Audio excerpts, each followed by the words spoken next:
You know those nights when you can't sleep, so you just stay up staring at the ceiling, thinking about things? Yeah, that's me every day. So I got thinking about YouTube because, well, I make videos on YouTube. I follow a fair few YouTubers, and I keep up to date with things that happen on YouTube. So I dream, breathe, drink YouTube. And yes, I drink YouTube. Live with it. So let's go into the actual title of the video before I get lynched for being a clickbaiting prick, Leafy. So, oh god, I must have a horrible cough. So let's get right into the news. I'm sorry for doing that. I wanted to do it. I've always wanted to do it, and I failed, and I'm sorry for that. I understand if you unsubscribe after that. But when I was thinking, I started thinking about all of the platforms that I have been on and a part of, and I realized something about YouTube that might seem very obvious once I get done with talking about it, but maybe not that obvious. Don't worry, most of the time I'm not really quite sure what I myself am saying. The same for people around me, so we're all in the same boat. But have you ever noticed across all the platforms that has any kind of video sharing or any kind of social aspect to it, people that get to the top spot tend to stay there? They very rarely, or if ever, get beaten or moved out from the top spot. For YouTube, we can look at PewDiePie as an example.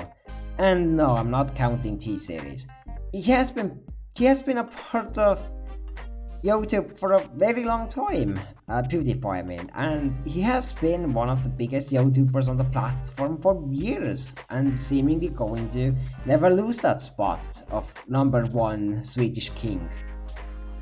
And I won't be going deeper into the reason of why PewDiePie is on top, but instead I want to talk about why he won't be moved as the #1 personality on YouTube.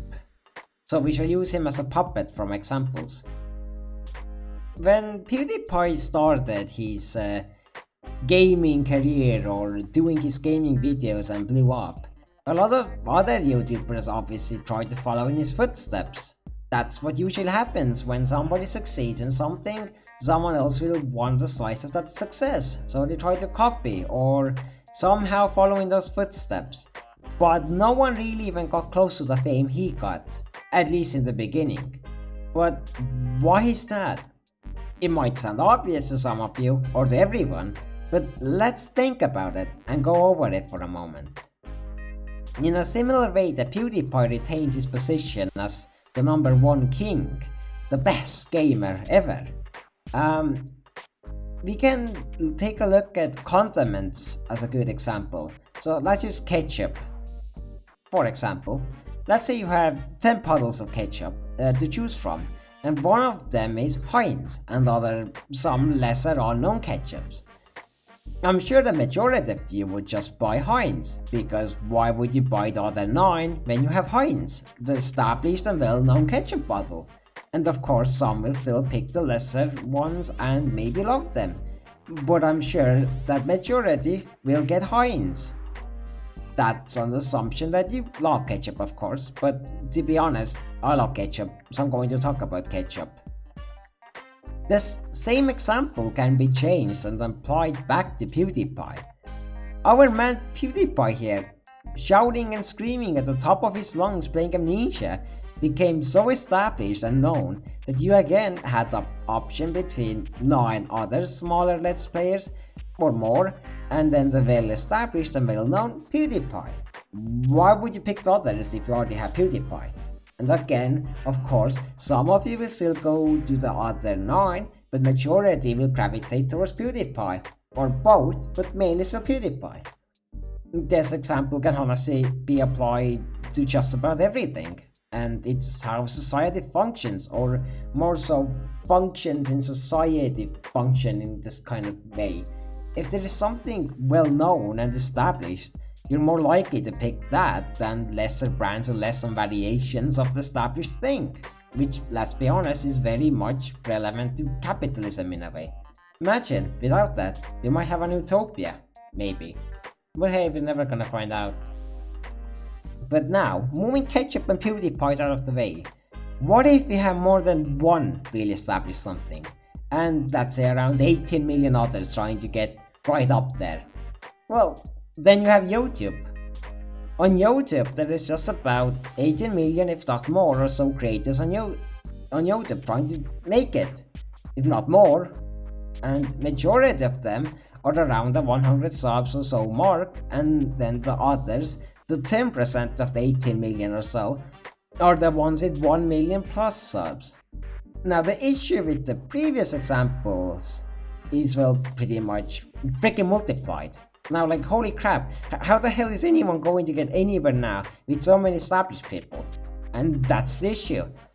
If you have dozens to hundreds, even thousands of established creators to choose from, why would you ever pick anyone else?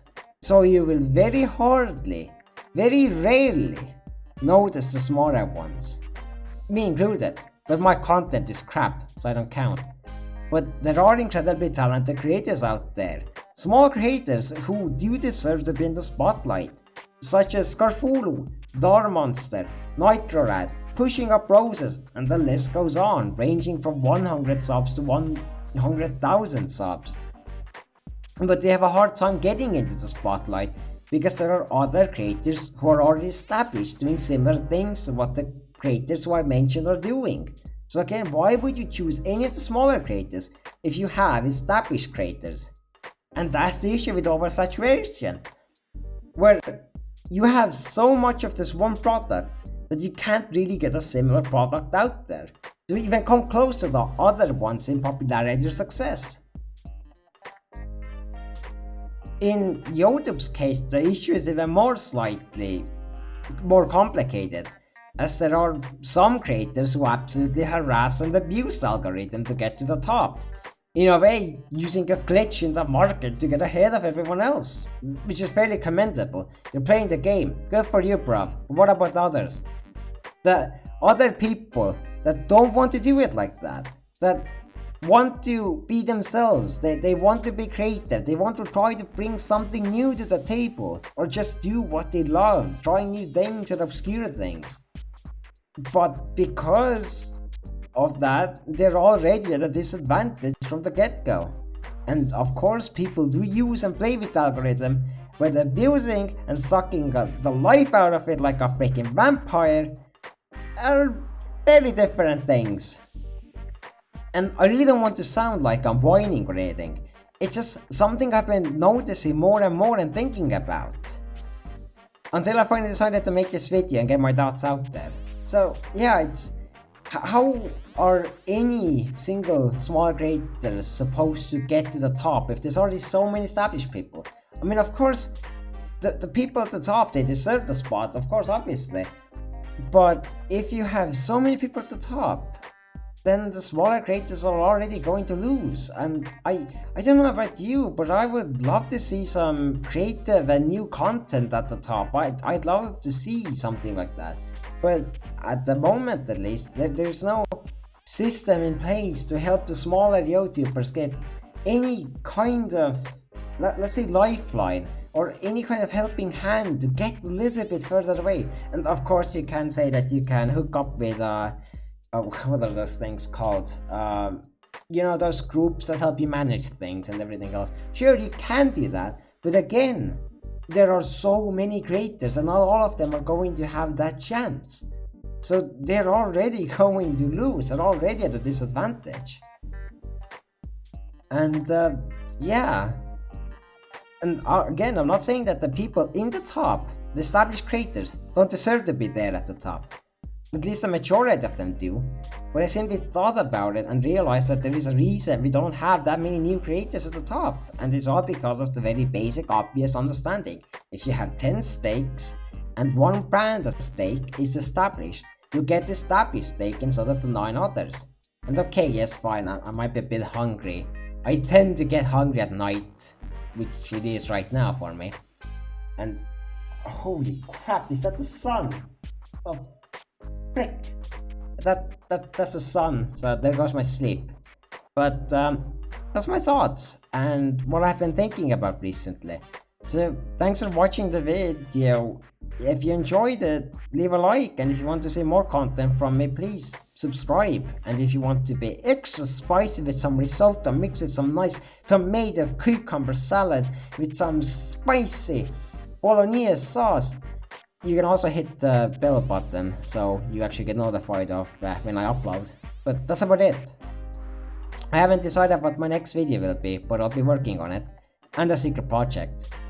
And if I ever disappear or something, or don't upload for a bit, your best bet to find out why, if you care, is to follow me on Twitter at Molegul, because that's where I am usually the most active on, and I can't really use specific functions on YouTube, so I can't really let you know when I'm going anywhere or what's going up, so sorry for that.